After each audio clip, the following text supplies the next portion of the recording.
Hey, Adam Hooksema here from ProjectionHub, and this is the first course in a series of 6 courses on how to buy a small business with an SBA loan. I'm going to be walking you through in this first course just a high level of the process of what it takes to buy a small business, particularly with an SBA loan, and then we'll dive into the different aspects of the process in the other videos in this series. But first, before I dive into that, just a little bit of my background here. So who am I? I'm Adam. I spent 12 years as an SBA lender myself, closed over 1,500 SBA loans. Here's a picture of me getting some hardware, an award from the SBA district director here in the state of Indiana.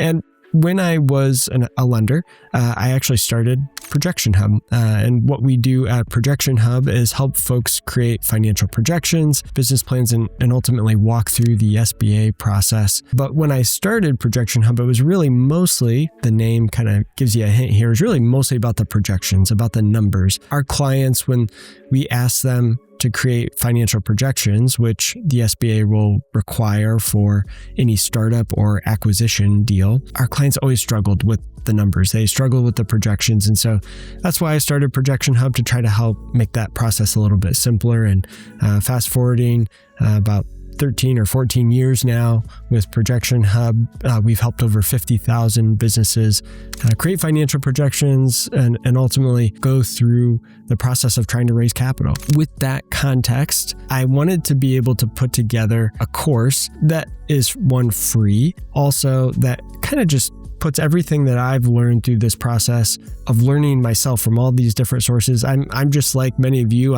I go on YouTube and I learn on YouTube. What I found is that there's not one great spot, one great free resource that I could just say, hey, let me just sit down for a day here and just learn everything that I need to learn kind of in one organized spot.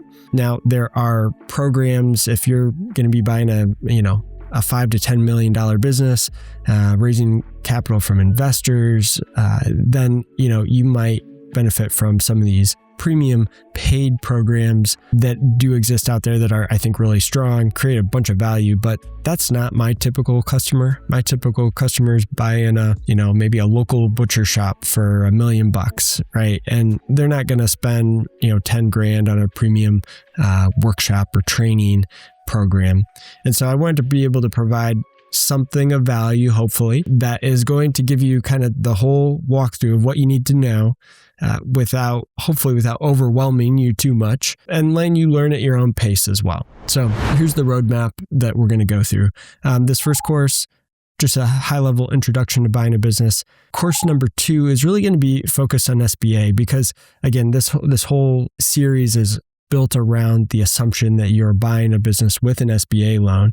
And so I wanted to put that early on in the process because I think that really sets the stage for finding the right business and what you need to do in due diligence. And so a lot of times what I see is people think about the SBA loan later in the process. They think they find the right business and they get down a path and then they realize, oh shoot, this actually doesn't work for the SBA. So we're going to talk about SBA on the front end. And I think that's going to help us avoid a lot of problems and heartache going forward. But then course 3, we're going to talk about how do we find the right business.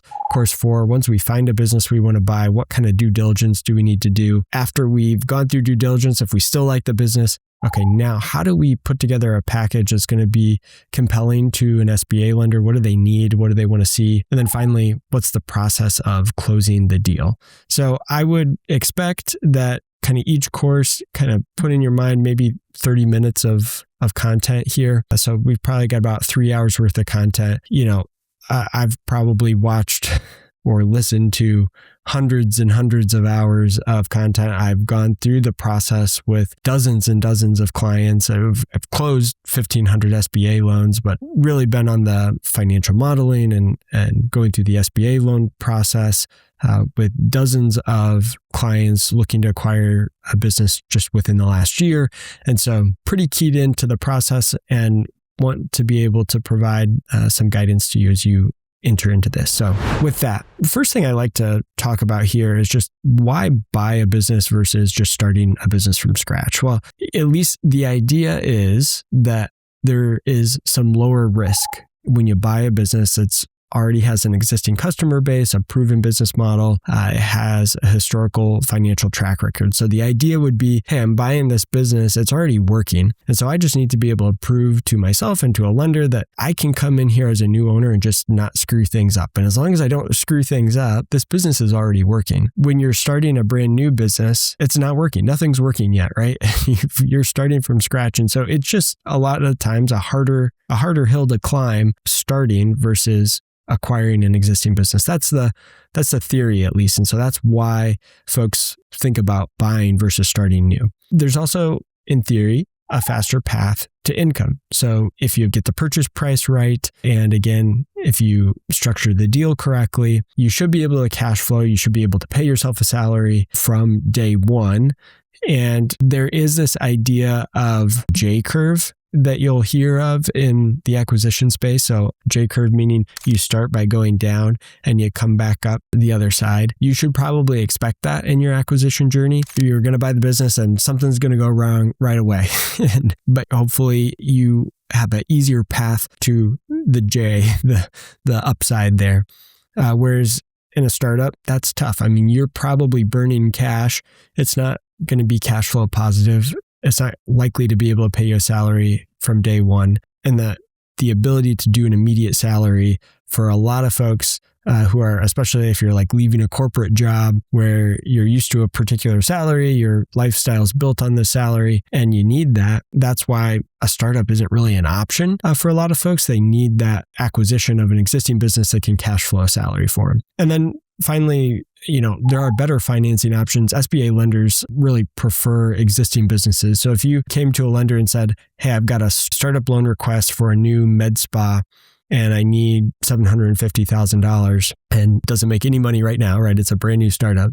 If all else was equal, either you ask for $750,000 for a startup or you ask for $1.5 million to acquire an existing cash flowing med spa, the lender's going to like the acquisition way more. Why would they like that? Well, they don't like it just for the heck of it. They like it because it's going to has a better likelihood of success based on the data from all SBA lenders over a long period of time. SBA lenders like acquisitions because they're more likely to succeed than startups, or they're less likely to default than startups are. Also, the historical financials provide easier underwriting process. So you can look at the historicals. And again, it's really just about saying, hey, this is already working. And I'm just proving to you, bank, that I'm not going to screw it up. I'm capable as a buyer. I have the experience. I've got the team. I've got the finances. I'm not going to screw it up. And it often requires less equity down. So if you are starting that brand new med spa, the lender's going to say, wow, this is really risky. We want 25% down payment because we don't have enough collateral. There's no revenue yet. How do we even know you're going to get your first customer? Whereas with an acquisition, you could do 10% down. You may even be able to do less down, and we'll get into the details of that later. So here's kind of a real example of a client who was they wanted to own a hotel, and they were thinking about starting building a hotel from scratch. And so the idea was we want to build a $4 million, 10 to 12 unit premium hotel on vacant land. And they need $1.2 million cash, which would be 30% of the project. They only had a net worth of $232,000. And so, as I talked to him, I was like, I just don't see a path where with $232,000 in net worth, maybe they had, I don't know, let's say $150,000 of cash liquid. I just didn't see a path for them to be able to bite off a project that large. Instead, they were able to find an existing hotel that was for sale for $2 million. For that, they were going to only need a down payment of $100,000. And if they had $150,000 roughly, that left them with $50,000 of rainy day fund personally, which the lender likes. And so with that $100,000, what they are able to do is a 5% down payment from themselves as the owner and a 5% seller note. We'll get into the mechanics of that and the details of that later. But they were able to acquire this hotel. It already cash flowed on day one. They could prove the concept, prove that they could operate a small hotel. This one maybe needed a little bit of sprucing up. And improvement of the management of the hotel. So once they were able to do that, then they could look at maybe if they want to build a brand new hotel later, maybe they could do that. So sometimes if you buy, it gets you in the game today. Whereas if this person was waiting to save up $1.2 million of cash, I mean, they'd probably never do it, right? As they're saving, the costs of construction increase. They're trying to run this race that they can't ever reach the finish line for. But buying a business, there may be a better way to start. And so that's what I'm excited about and helping people acquire businesses as a way to get into entrepreneurship. There is this opportunity that you'll hear about, this wave of retiring baby boomers. Some 50% of small business owners are over 55. Thousands of businesses will change hands in the next 10 years. Some say millions of businesses will change hands in the next 10 years. Many have no succession plan. And so a lot of them, honestly, I think what will happen is they'll just shut down.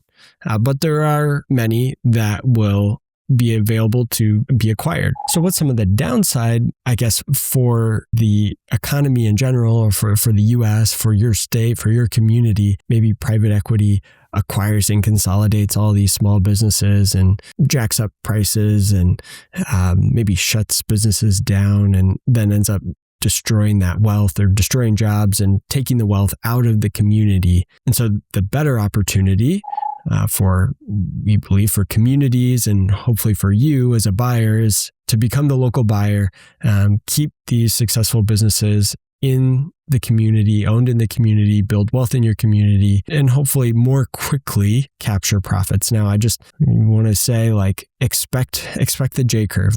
Don't expect it to be easy, expect it to be hard. But when you compare it to maybe what a brand new startup process would look like, I think quick is relative, but hopefully this is a good opportunity for you in that. Okay, so ETA, what is ETA? Entrepreneurship through acquisition. It just means becoming an entrepreneur by buying an existing small business instead of starting one from scratch. So you may have heard of the term ETA. It's been growing significantly. And so a lot of people, though, are just, hey, I'm just looking to buy a business. I don't know what ETA is. I don't care what ETA is, but you just want to buy a small business, and that's great. But if you hear ETA, that's what that means. That's all that means. So within the world of ETA, the typical target business is going to have probably $500,000 to $5 million in revenue, let's say, with $75,000 to $1 million in sellers discretionary earnings, SDE. So that's another acronym for you, SDE, or sellers discretionary earnings. This basically just means the amount of cash that the seller can spend or generate from the business. And so why it's not exactly the same as profit. What's the difference between SDE and profit? Well, there may be certain expenses that the business has that are discretionary. The seller spends money on going to conferences that maybe they don't really need to go to. Maybe they're really more like travel or vacations, but they go to a business conference while they're in Miami and or Las Vegas or whatever, and they call that a business expense. So there can be a difference between what the taxable profit is of the business and then the seller's discretionary earnings. What we're trying to get at with SCE is how much profit or cash flow could you generate at your discretion if you are the seller or the buyer of this business. Typically 5 to 50 employees, probably not finding too many businesses that you're going to buy that are, just a year or two old. Typically, you want to find a business that's been around for a while. And then, a lot of Main Street businesses, your HVAC companies, your landscaping, manufacturing, professional services like accounting firms or even medical practices, a dental practice, things like that. These are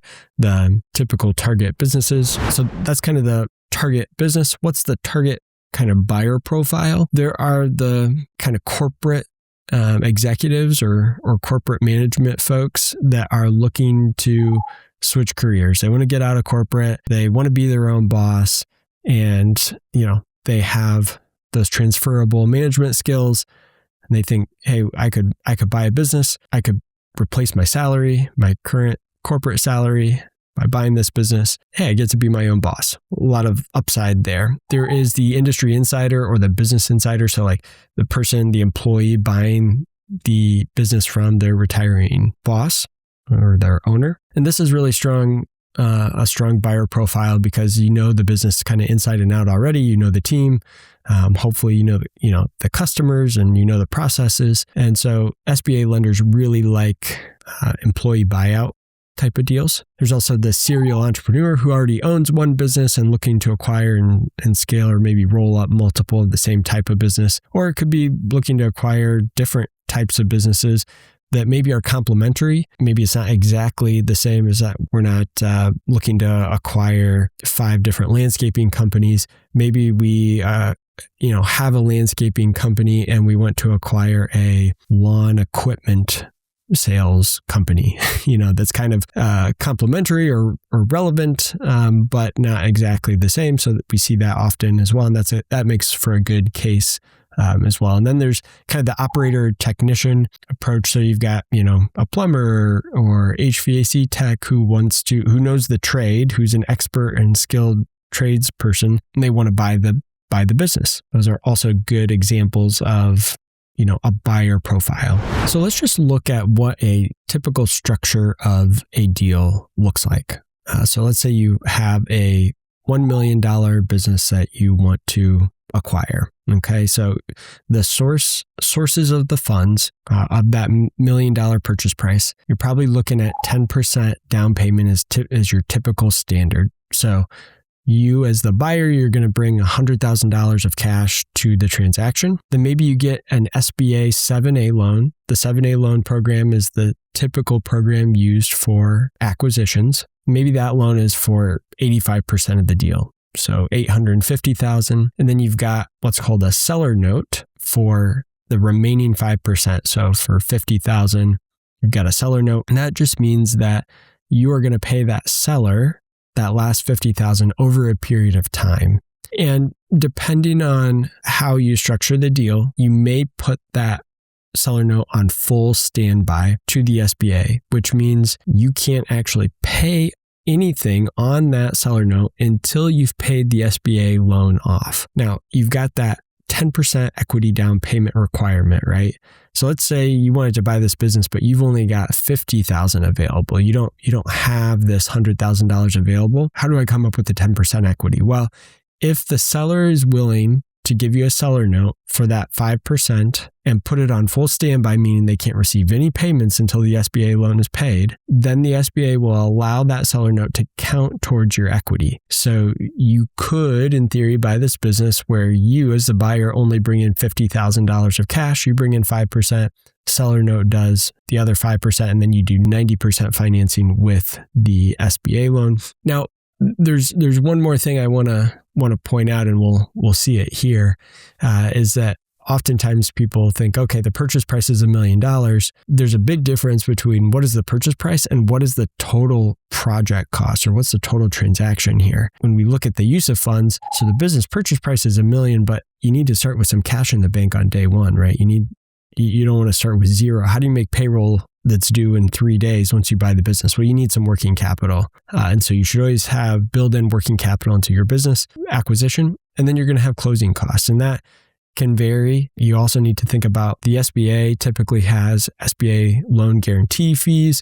Sometimes the SBA will waive those fees. Sometimes they bring them back. And so depending on how aggressive the SBA is at the particular time you're watching this video, you're probably going to have some closing costs that are above and beyond just the typical, loan closing, like legal fees and title work and that sort of thing. You're probably also going to have an SBA guarantee fee, which typically is around, let's call it 3% as a nice rule of thumb. So in that case, let's say for easy math, if the SBA loan was $1 million, you've got a $30,000 SBA guarantee fee on top of that. So you're going to need a little bit more, right? The point is, you want to buy a business for $1 million, you probably need to think about having like $1,150,000 to be able to pull that off. Now, typically the loan terms are going to be 10-year terms. That's the standard SBA 7A acquisition deal. 10-year terms, called the interest rate prime plus 2.75, typically on the high end. If we assume that was 10%, your monthly payment on this example is around $11,200 a month. Now, one thing I would point out is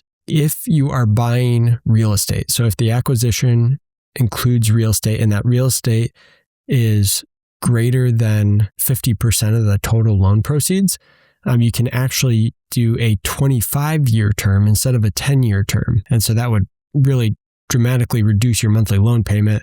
It would benefit you. Now, if you're some banks do this differently, but let's say the real estate portion of the acquisition is only 40% of the loan proceeds, then you probably end up with some sort of blended term. So you might not get a 25-year term, you might not get a 10-year term, you're going to get somewhere in between. Basically, the way they'll look at it is 40% of the deals on a 25-year term, the other 60% is on a 10-year term. So you do the math and figure out, okay, whatever that adds up to be, that's a blended average of 16 years. So that may be an approach as well. Okay, so when does buying make more sense than just starting a business? Okay, so as you're thinking about, buying this imaginary $1 million business, you might be thinking like, should I just try to start this business? I mean, $1 million is a lot. Should I really pay $1 million to buy somebody else's business? Then I'm going to have to work on and operate and change maybe, and maybe I should just start my own. And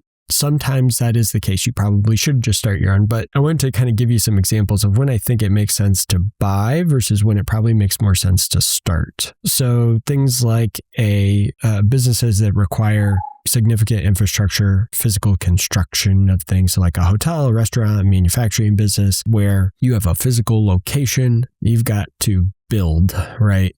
There is a lot of value in having that already built. It also makes sense to buy when there's licensing or permitting that is really complex or time consuming. There's a lot of value in having that already taken care of. If you have established customer relationships that are really sticky. So if a customer is not going to easily leave this supplier, this vendor, this business, then it can be quite valuable. Now, you think about like a restaurant, customers, every day it seems like there's a new chicken restaurant opening up. And it seems like customers are not all that loyal. They will be willing to try a chicken sandwich from anywhere. And it doesn't really hurt to decide to go to, Dave's versus Chick-fil-A today or whatever, right? But if there are situations where it's really painful for the customer to leave, then that's really valuable and you might want to consider buying versus starting. If there are high startup costs and just a long path to profitability, it's another reason. So I think about this in terms of businesses where you need to build up a customer base over time and you're just not going to be able to turn that customer base on like a flip of a switch. So I see this in like medical practices, dental practices, where you've got this, if you start from scratch, you're just not going to be able to say, hey, I'm open and my calendar is full of patients. It's going to be a ramp up time. But once you have patients, they're going to return every 6 months or every year, and you can reach profitability, and then it's really sticky once they're there. So I think that's another situation where it can be valuable to kind of buy an existing customer base that's already there and just reduces a lot of risk. If you lack deep industry expertise, that's another reason to buy, because you can learn a lot from the seller. Hopefully, you need to build that into your contract that the seller's going to stick around and help teach you. I think it makes sense to start a business versus buying a business when there are really low startup costs. So if you could basically take your computer, start offering a service tomorrow and you're in business, it might still make sense for you to buy a business, but there's a lot less reason, I think, to buy versus just starting if this is just really just you and your computer and your time, right?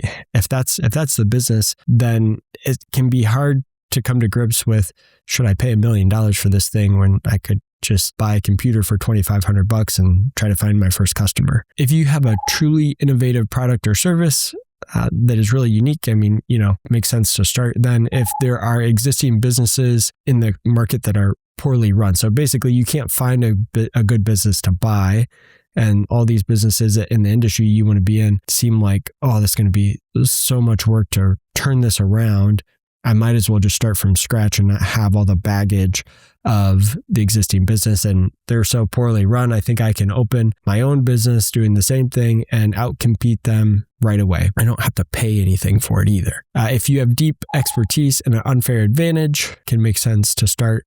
Although I would say if you have deep expertise and an unfair advantage, it might make sense to acquire as well. And then if you want complete control over the brand or the culture from day one, so if you're like, man, this is a nice business, but I really hate the branding or I hate the name of the business. You don't want to buy a business and then completely change everything because that's a risk. So if you can't handle, if you're not happy with sticking with the brand or the naming or the marketing of the business that you're going to buy, I would suggest, just start your own then. Okay, who should not buy a small business? So if you are not ready for a significant commitment, if you're not willing to work 50 to 60 hours a week initially, if you can't commit 5 to 10 years as an owner operator, then you're not in the right spot to buy a business. You're not going to buy a business that doesn't require any work. I really, no matter what you hear on YouTube or TikTok, you're just go in assuming you're going to work really hard for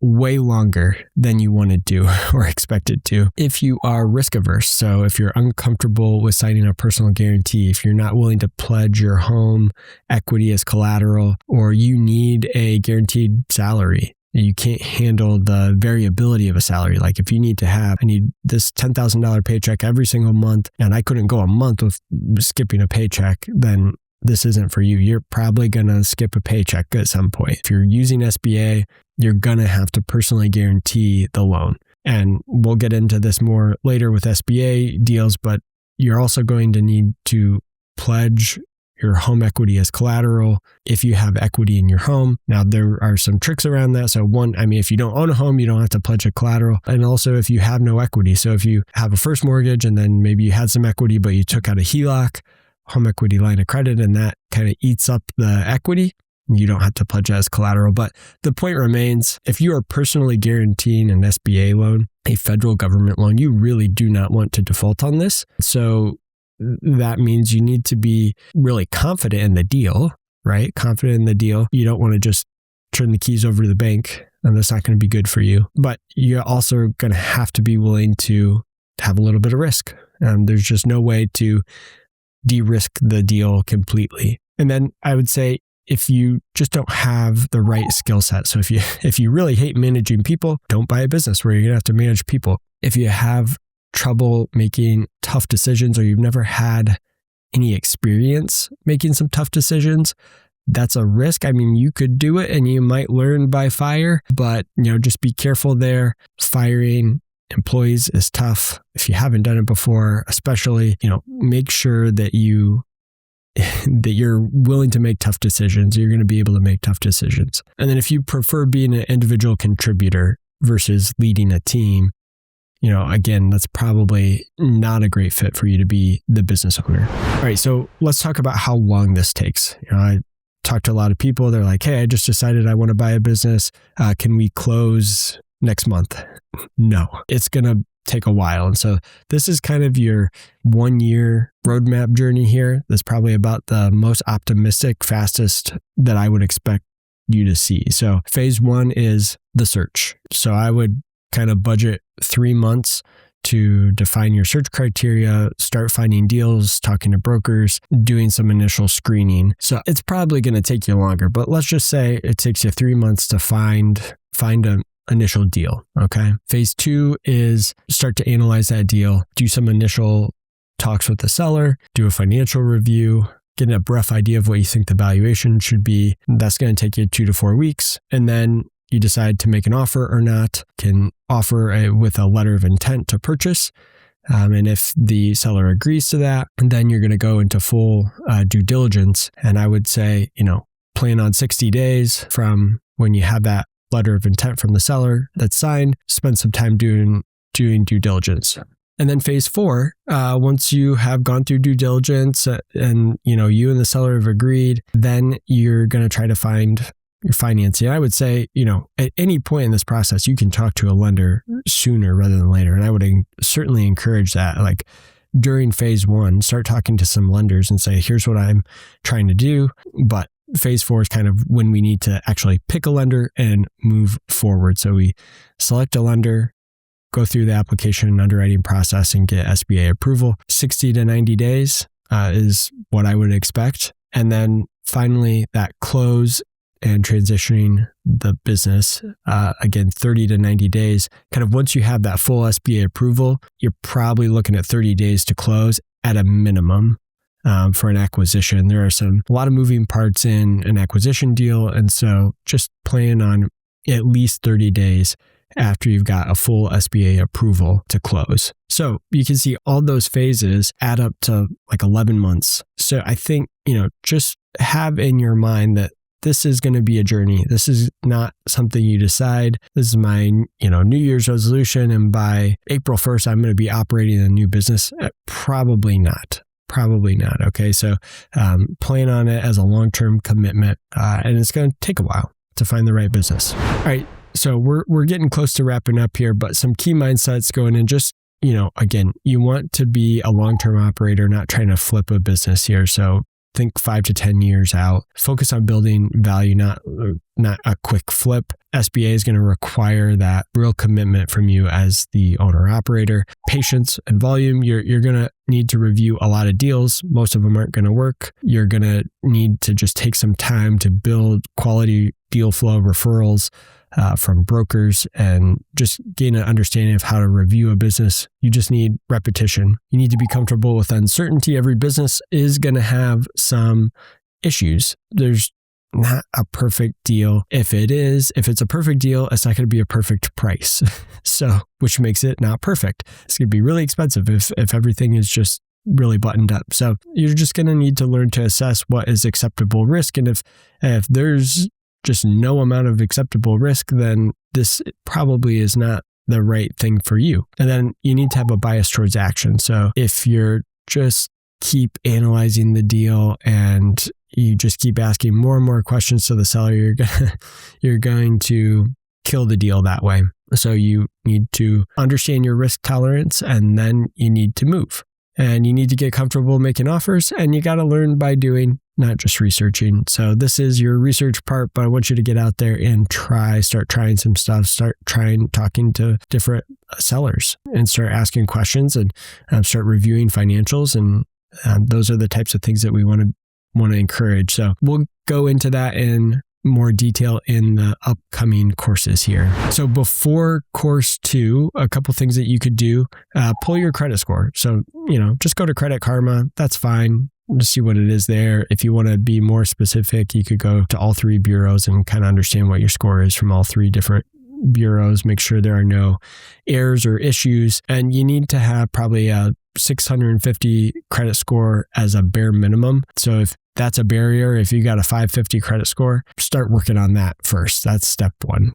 Get your credit score improved. Another thing you can do is calculate your available cash for down payment. And so, that's what you have personally available, or if you can bring on some investors or partners, start thinking through that as well. And then start your deal journal, create a simple Google Sheet or notes page, just kind of getting a list of businesses that you want to start looking at, what the status is. Have you reached out? Have they responded? What's the price? What's the SDE? And then just start tracking that so that you have something to review and look at over time. All right, so the next course here is going to be understanding SBA loans. We're going to do a deep dive into the SBA and what they're going to expect, what an SBA underwriter is going to expect on an acquisition deal, because that's going to help us determine when we look at a whole bunch of deals, many of them are not going to qualify for SBA. And so if we understand SBA on the front end, then it's going to help us in step 3 when we're trying to sift through all of these businesses, not wasting our time on deals that won't qualify for SBA, if that is in fact how we intend to